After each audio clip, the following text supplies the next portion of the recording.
الرجيم بسم الله الرحمن الرحيم الحمد لله رب العالمين وصلى الله على محمد وآله الطاهرين ورحمة الله وبركاته أجمعين. بسم الله الرحمن الرحيم. آج کے دن ہماری گفتگو حضرت زہرا صلوات اللہ علیہا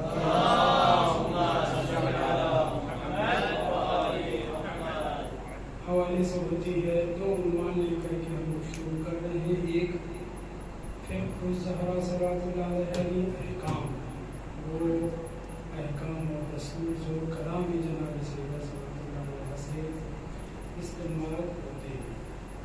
اور دوسرا عنوان لے کر چل رہے ہیں فقہ الزہرا، یعنی خود جناب سیدہ صلوات اللہ علیہا کی عظمت کا سمجھنا، ان کی عظمت، ان کے فضائل و مناقب اور معجزات کو درج کرنا، سمجھنا. تو آج ہم اس دوسرے موضوع کے اوپر گفتگو کریں گے جناب سیدہ صلوات اللہ علیہا کے سلسلے میں. اس سے پہلے درس میں یہ گفتگو کی گئی کہ آپ کی ولادت 5 بعثت میں ہوئی ہے یا بعثت سے 5 سال پہلے ہوئی ہے.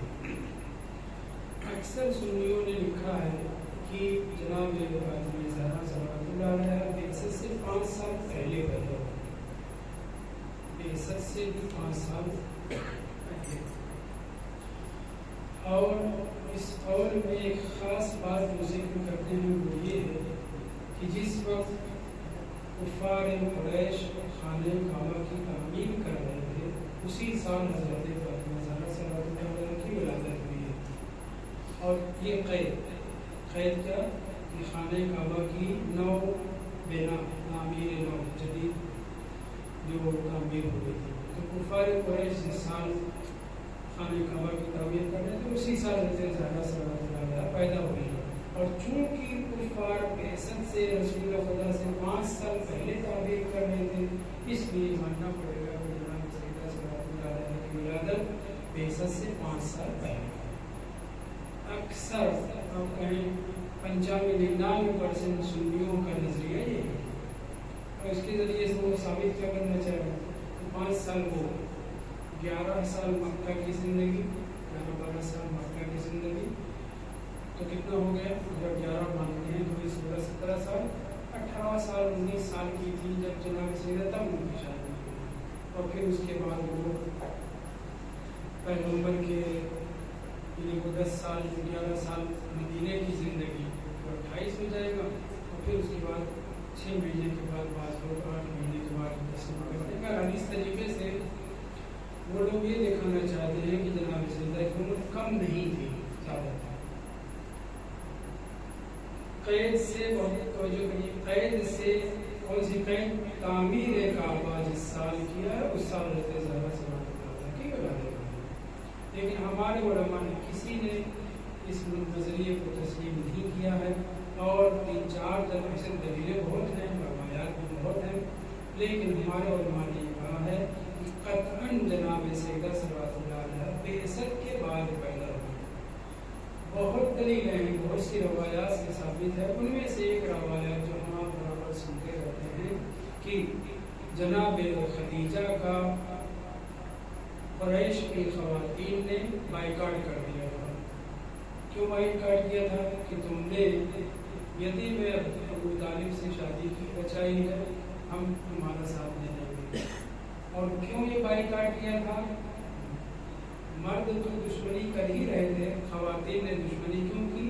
اس لیے کہ جناب رسول خدا رسالت کا اعلان کر چکے تھے، اور کفار اور قریش کفار و مشرکین کو دشمن و مخالف تھے ہی، حتیٰ خواتین نے بھی جناب خدیجہ سے بائیکاٹ کر رہے تھے. یہ بائیکاٹ کس وجہ سے تھا؟ وجہ ظاہری طور پر یہ تھی کہ تم نے یتیم عبداللہ سے، یتیم ابو طالب سے شادی کی ہے، لیکن دشمنی در حقیقت مشن کی دشمنی تھی.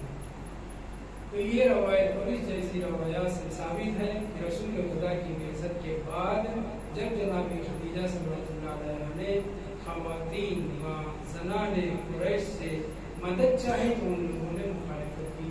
اس سے یہ پتہ چلا کہ بعثت کے بعد. یہ ایک روایت. اس جیسے اور بھی روایت ہے. دوسری روایت میں ہے کہ جس وقت سیدہ کی ولادت ہوئی ہے اس وقت جناب رسول خدا 41 سال کے تھے. صریح طور پر حاکم نے مستدرک میں اور ابن عبد البر الاستیاب نے لکھا ہے، سنی ہے، ان دونوں نے لکھا ہے کہ جس وقت حضرت زہرا صلی اللہ علیہ کی ولادت ہوئی ہے جناب رسول خدا 41 سال کے تھے.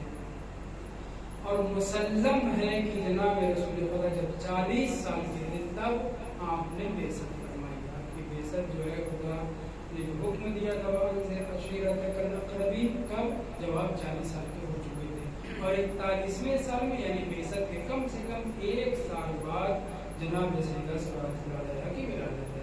بعثت سے پہلے نہیں، بعثت کے بعد. دوسری روایت میں یہ ہے کہ جو ہمارے بعض بزرگوں نے بھی نقل کیا بلکہ کثیر نے نقل کیا ہے کہ رسول خدا 41 سال کے نہیں بلکہ 45 سال کے تھے تب جناب سیدہ صلی اللہ علیہ کی ولادت ہوئی ہے. کثیر علماء نے ہمارے لیے لکھا ہے، سنیوں نے بھی بعض سنیوں میں لکھا ہے کہ 45 سال کے تھے اور بعثت کب ہے 40 میں، تو کم سے کم 5 سال 5ویں سال میں بعثت کے 5ویں سال میں جناب سیدہ کی ولادت مسلم ہوتی ہے.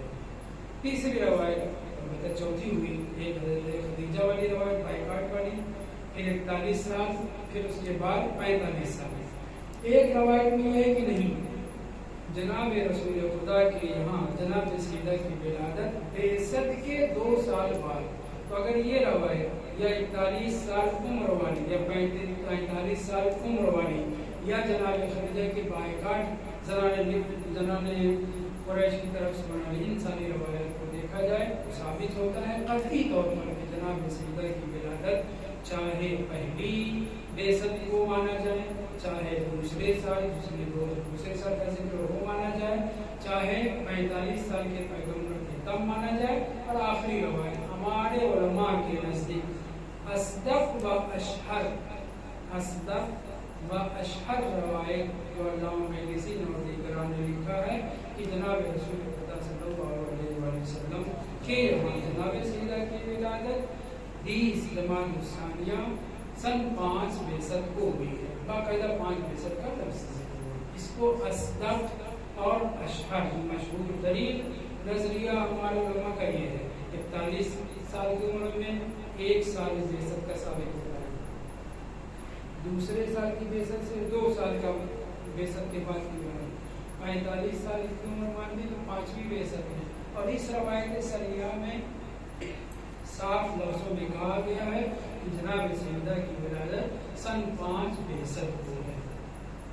مطلب 5ویں سال میں اواخر میں یا ابتدا میں اس سے بحث نہیں ہے، لیکن 20 جمادی الثانیہ جو محرم سفر اور جمادی الثانیہ 6 مہینے میں بعثت کے 5ویں سال میں 6 مہینے میں یعنی تقریباً کہہ لیجیے 4.5 سال بعثت کا گزر چکا تھا تب جناب سیدہ صلی اللہ علیہ کی ولادت ہوئی.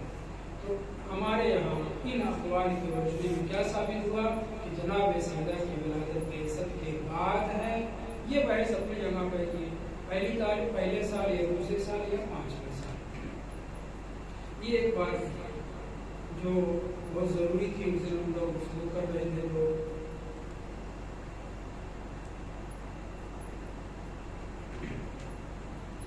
جی آخری فقرہ میں پڑھ دوں. تمام علماء امامیہ بریکٹ میں چند علماء کے علاوہ سب کا اتفاق اور مورد تائید نظریہ یہی ہے کہ جناب سیدہ صلوات اللہ علیہا حضرت رسول خدا کی بعثت 5ویں سال بعثت میں پیدا ہوئی ہے.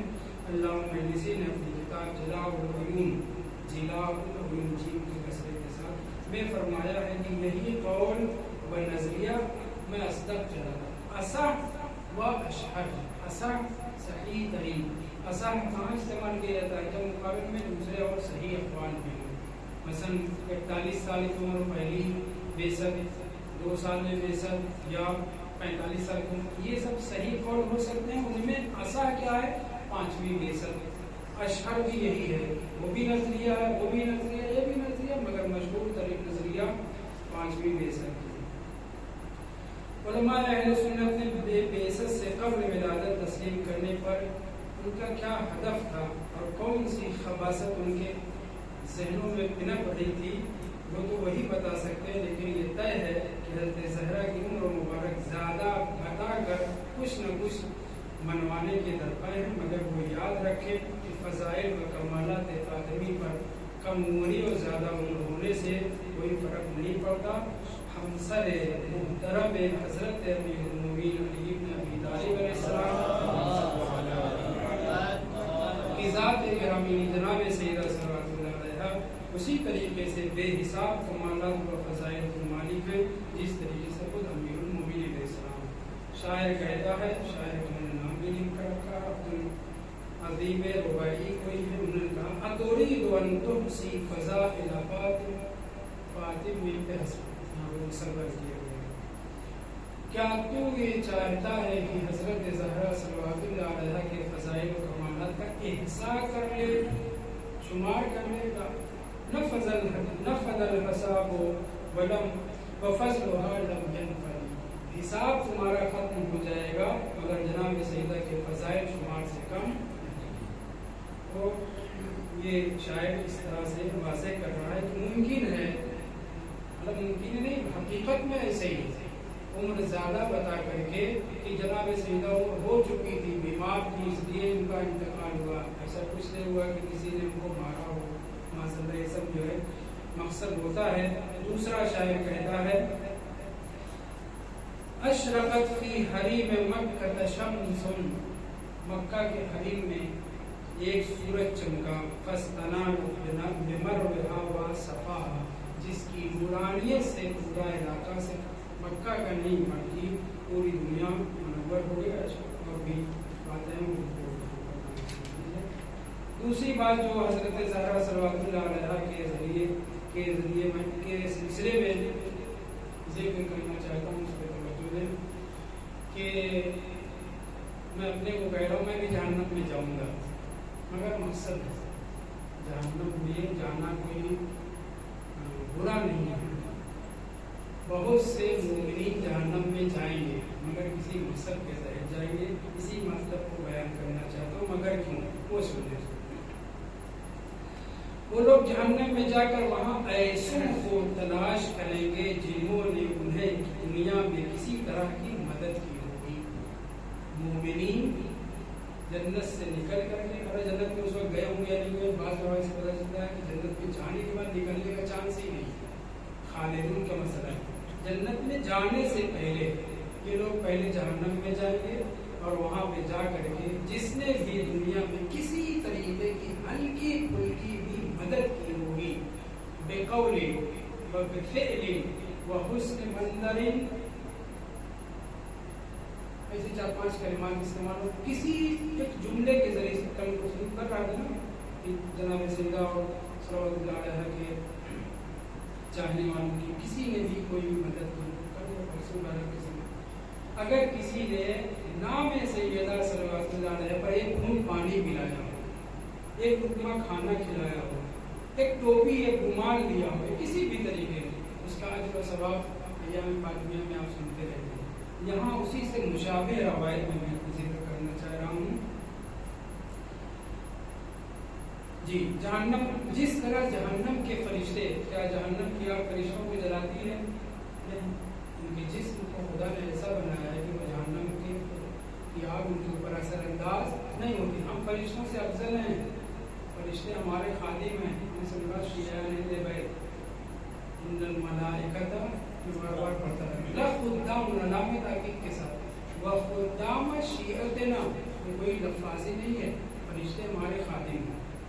جہنم کے فرشتے جس طرح جہاں جہاں جس حصے جہنم میں جانا چاہتے ہیں چلے جاتے ہیں، ان پر جہنم کی آگ کا کوئی اثر نہیں پڑتا، اسی طرح ان فرشتوں سے بھی افضل مومنین حضرت زہرا صلوات اللہ علیہ کے چاہنے والے بھی جہنم میں داخل ہوں گے اور انہیں آتش جہنم میں کچھ نہیں، آتش جہنم میں کچھ نہیں کر پائیں گے، اور وہ لوگ مستحقین جنت کو جہنم سے نکال کر کے جنت میں داخل کریں گے۔ اب وہ الفاظ سنیے، پہلے ایک بزرگ کا قول، عالم بزرگوار ظاہراً زندہ ہیں، جناب شیخ علی معید خطیب، انہوں نے لکھا ہے ان النار تخشب لہو المؤمن، جناب سیدہ کے چاہنے والا، ان النار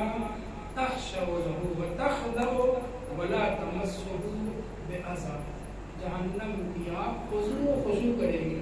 جیسے کوئی آدمی احترام کرتا ہے بزرگوں کے سامنے، ویسے آتش جہنم مومن کے لیے خضوع و خشوع کرے گی. ولا تمسہ بعذاب، اسے کوئی نقصان ہی نہیں پہنچائے گی. بس میں نہیں ہے آتش جہنم کے بلائیوں مولائیوں کو اہل بیت کے چاہنے والوں کو جلا سکے، مگر ہوشیار رہے گی اپنے اعمال کو خراب نہ کر دیں، ہم گناہ اتنے نہ کر ڈالیں کہ ہمارے اعمال کو بہت پردہ پڑ جائے. ایسے ایسے گناہ کبیرہ کے مرتکب نہ ہو جائیں کہ جنت کی خوشبو سننے کے لائق نہ بچیں. واضح یہ علامہ معید خطیب جناب شیخ خلیل ان کا فرمان ہے ان النار تخشع له وتخزع ولا تمسه بعذاب. یہ ایک عالم کی بات ہے، عالم ظاہر زندہ ہے بھی، ان کا کہنا ہے. آگے فرماتے ہیں بل تسمح له بالدخول الیہا بسلامۃ، بڑی سلامتی کے ساتھ اجازت دے گی جنت کی. جہنم جنت تو ہماری جگہ ہے، جہنم کی بات کروں. جہنم بسماحت یعنی عزت اور آبرو کے ساتھ دروازے کھول دے گی، آپ مومن تشریف لائیں احترام سے. تسمح له بالدخول بسلامۃ، کس لیے مومن جنت، ارے جنت تمہاری ہے، کوئی منہ پہ وہی لفظ آ رہا بار بار. جہنم میں کیوں یہ مومن جائے گا؟ عذاب کے لیے، سزا کے لیے نہیں. لیستنقذ فیہا منہا کل من اراد استنقاذ، جس کو بچانا چاہے گا. اہل بیت کی چاہت اور مشیت اور ارادہ قرآن مجید نے کہا وما تشاءون الا ان یشاء اللہ، مگر ہم تو معصوم نہیں ہیں، اس کو پکڑ کے جہنم سے نکال کے جنت میں داخل کر. اہل بیت کی چاہت میں، ارادے میں اور خدا کی چاہت اور ارادے میں یکسانیت پائی جاتی ہے خالق و مخلوق کے فرق کے ساتھ.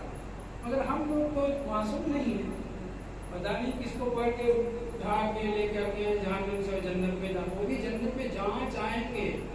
عبارت پہ توجہ کریں، ابھی فی الحال ایک عالم کا تھوڑا سا کر رہا ہوں. لیستنقذ منہا، تاکہ وہ استنقاذ کر سکے، بچا سکے اس شخص کو، ہر اس شخص کو، کل من اراد انقاذ، جس کو بھی کو بچانا چاہے،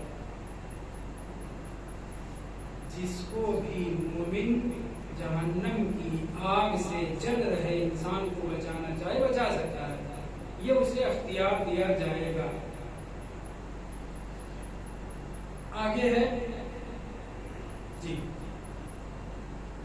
وہی لکھتے ہیں کہ وہ مومن جہنم سے اس شخص کو نکال کر لے آئے گا جس کو وہ چاہے گا. یہ وہ اجر و ثواب اور عظیم مرتبہ ہے. ہمیں معید فرماتے ہیں کہ جس کے اوپر اور کوئی مرتبہ تصور نہیں کیا جا سکتا. مومن کو یہ پاور مل جائے کہ وہ جہنم میں داخل ہو اور جہنم کی آگ اسے بالکل جنت کی طرح سے لگ رہی ہے، اور پھر جس کو چاہے پکڑ کے باہر نکال دے جہنم سے. یہ کہتے ہیں کہ اس سے بڑا مرتبہ اور کیا ہو سکتا ہے. یہ سب کچھ حضرت فاطمہ زہرا صلوات اللہ علیہا سے محبت اور عقیدت کے بلبوتے پر ہوگا. اور پھر اس کے بعد روایت کی کہ فکرے سنیے. وہ عالم و فاضل اپنی بات پر دلیل پیش کرتے ہوئے اس روایت طولانی روایت اس کے پاس فکرے میں نقل کر رہا ہوں، جو فکرے بڑی اہمیت کے حامل ہیں. روایت امام عسکری علیہ السلام کے فرماتے ہیں روز قیامت جناب رسول خدا صلی اللہ علیہ وسلم بعض مومنین سے، جہاں جو جس لائق ہوگا اس کے اعتبار سے مومن سے کہیں گے، بہت توجہ، یہ ہم آپ سب کے لیے درس ہے. وَتَنْدَ نَفْسَكَ عَلَىٰ احتمال الْمَكَارِهِ فِي مُوَالَاةِ مُحَمَّدٍ وَآلِهِ الطَّيِّبِينَ الطاہرین. تو نے اپنے آپ کو آمادہ کر رکھا تھا، کب کہاں گولی چلا دی جائے مجھے مار ڈالا جائے، کب کہاں قتل کر دیا جائے، کب کہاں کون سزا دینے لگے کسی علاقے میں پہنچ جائے دشمن کے. وَتَنْدَ نَفْسَكَ، تو نے اپنے آپ کو آمادہ، تیار، توطین یعنی کیا، وطن سے توطین یعنی بالکل آمادہ کر رکھا تھا. کس لیے؟ علی احتمال المکارہ، مصیبتیں، مکروہ چیزیں، پریشانیوں کو جھیلنے کے لیے، مصیبتوں کو، صرف گولی اور تلوار و خنجر کی بات نہیں، معمولی مصیبت بھی. کس لیے؟ تاکہ ہم اہل بیت کے فضائل کو نشر کر سکیں، مختلف جگہوں کا سفر کرنا ہے. یہ مختلف مصیبتیں تھوڑی بہت جو سختیاں ہم سفر وغیرہ میں جھیل کر کے یا جس طریقے سے جس حوالے سے بھی ہم خدمت کر رہے ہیں، اس لیے اللہ احتمال مکارے، تاکہ مصیبتوں کو اپنے اوپر رام کر سکیں، جھیل سکیں۔ کہاں پر فی موالات محمد وآل المحبین الطاہرین، اہل بیت طاہرین کی موالات، مودت اور محبت میں جو بھی ہم ہلکی پھلکی مصیبت سے لے کر کے بڑی سے بڑی مصیبت یعنی قتل اور شہید ہونے تک اپنے آپ کو آمادہ انشاءاللہ سب کے سب آمادہ رکھ رہے ہیں اور مومنین بھی رکھتے ہیں۔ جو شخص ایسا کیے رہے گا اس سے رسول خدا خطاب کر کے کہیں گے فقط جعل اللہ الیک، خدا نے تیرے سے معاذ کر دیا۔ آگے ومکنک، اور تجھے تمکین یعنی اختیار دے رکھا ہے۔ کس چیز کا اختیار؟ توجہ، فی تخلیص کل من تحب تخلیصہ من اہل الشدائد فی هذه العرصات۔ یہ میدان محشر میں لوگ جب بن رہے ہیں، پریشان ہیں، تمہیں خداوند متعال نے اختیار اور پاور اور قدرت دے رکھا ہے، جس کو بھی تم چاہو اہل شدائد میں سے اس کو یہاں سے نکالو۔ یہ بھی میدان محشر کی بات ہو رہی، جنت اور جہنم کی بات نہیں ہو رہی۔ میدان محشر میں روایت میں نا کس سورج سوال سے ہوگا اور ایسے بال سے سرا کے بال سے داری کو تلوار کی دھار سے زیادہ تیز، آخر یہ سب روایت میں ذکر ہے۔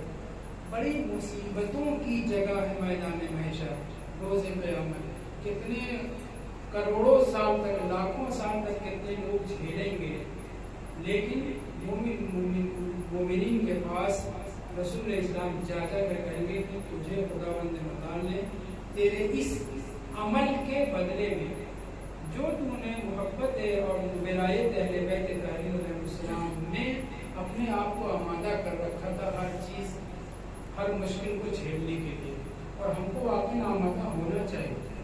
مذہب اور قوم میں اور دوسری جگہوں پر بہت محفوظ ہے، لیکن دل میں جوش و جذبہ ایسا رکھیں کہ خطرناک ترین علاقوں میں بھی جا کر کے اہل بیت کے مشن کو آگے بڑھائیں گے انشاءاللہ۔ وَتَنْتَ نَفْسَكَ، یہ سب سے نہیں کہیں گے، ان مومنین سے کہ جن مومنین نے دنیا میں ساری مصیبتیں اہل بیت کی خاطر جھیلنے کے لیے اپنے آپ کو آمادہ کر رکھا۔ نیت کر لیں ابھی مثلا کہ ہم جو بھی مصیبت آئے گی روئیں گے، چلائیں گے، درد ہوگا، چیخیں گے، لیکن پھر بھی تیار ہے۔ چیخنا چلانا فطرت میں شامل ہے، چوٹ لگے گی، درد ہوگا، آنسو نکلیں گے، لیکن ان سب کے لیے تیار ہیں۔ گلا کاٹ دیا جائے گا، ہاتھ پیر توڑ دیے جائیں گے، الہ جناب رسول خدا ایسے مومنین سے کہیں گے کہ تو نے اپنے آپ کو آمادہ کر رکھا تھا ہر قسم کی مصیبت جھیلنے کے لیے ہماری راہ میں، تو خداوند متعال نے بھی تجھے آج پورا فل پاور دے رکھا ہے۔ کس لیے؟ جس کو چاہے ان مصیبت میں گھرے ہوئے لوگوں کو یہاں سے نکالے۔ روایت کہتی ہے، فقرہ روایت کا میں نے ترجمہ لکھا اور مجھے تھوڑا سا دیکھنے میں مشکل ہو رہی ہے۔ وہ مومن اپنی نگاہ فمد بصرہ، مومن اپنی نگاہ تیز کرے گا، پھیلائے گا، مدد تمدید یعنی پھیلانے کی معنی۔ جانتے ہیں کیا ہوگا؟ پورے میدان محشر میں اولین سے آخرین تک جتنے انسان پہنچے ہوں گے سب کو دیکھ سکے گا۔ اتنا پاور اس کی آنکھ میں آ جائے گا ایسے مومن کی کہ وہ میدان محشر میں ہر انسان کو دیکھ سکے گا۔ حضرت آدم سے لے کر کے رسول خدا کے زمانے تک کتنے لوگ مرے، رسول خدا سے لے کر کے آج تک کتنے لوگ پیدا ہوئے مرے، 7 ملیارڈ ابھی انسان اس وقت موجود ہیں پر زمین پر، اور پھر ابھی قیامت تک، ظہور تک نہیں، قیامت تک کتنے لوگ مریں گے، کتنی دنیا کی آبادی ہوگی۔ اللہ عز و جل مد بصرہ، ایسے مومن کی نگاہ اتنی تیز کر دے گا کہ آخری انسان تک سب کو دیکھ سکے گا، اور جس کو وہ چاہے گا ایسے وہاں سے اٹھا لے گا جیسے کوئی پرندہ اچھے دانے کو خراب دانوں سے چن لیتا ہے۔ تشبیہ ہم دوسری